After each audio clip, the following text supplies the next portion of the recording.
guys ndabazaniye tutorials canke secret abantu mutari muzi kuri Facebook.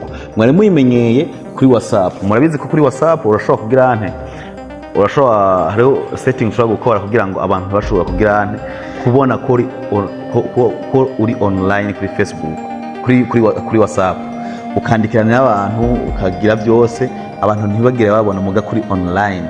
Okay, ari ukwandikira akakwandikira, ari uwo wandikira ukamwandikira mugabo ntigera tubona kuri online. Ibyo tubizi kuri WhatsApp, ariko muri Facebook naho nyene biriyo, hariho setting ushobora gukora kugira ngo abantu babone kuri online.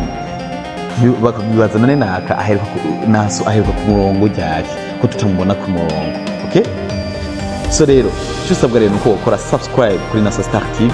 Okay, reka tuje kwanza muri Facebook udu following. Ndibaza ntabwo bigoye, urandika Naason TV. Okay, Star TV kuri Facebook, hanyuma kandi ngaho follow, then ucuza. Okay, ucuza ngaho muri YouTube naho nyene. Okay, ucuza muri YouTube wandikeyo Naason TV. Okay, naho nyene ukore subscribe. Mwanya muto y'ibiroroshe ucubona ya video menshi y'ukuntu ushobora gukorera amafaranga kuri Facebook, sivyo? Uzobona ama tips menshi, ama tutorial menshi ya Facebook, uzobona ibintu bijanye na WhatsApp na nyene tuzobikora. Vuba tugiye gukora n'ibintu bijanye na santé, sivyo?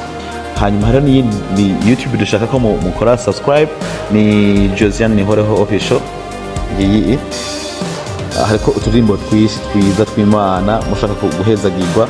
Okay, mushaka guhezagirwa murashobora kuza mugakora subscribe kuri Josiane Nihoreho official. Hariko indirimbo zishika upendo Afrika, ineza y'Imana, hakabaho na muti, indirimbo nziza zizofasha wa gukira ku mutima. So reka tugende na tutorial yacu. Rero uraza ngaha muri Facebook uko bisanzwe. Ushitse ngaha muri Facebook murareba bivanye na connection kugira Facebook hanyuma uja ngaha kuri send kwa message ucuza aha sonde ucuza ngaha kuri active. Mu bisanzwe cyo murabona ko hari off, sivyo? Akaboto karugaye. Iyo kugaye rero nta muntu ashobora kumbona kuri ku murongo.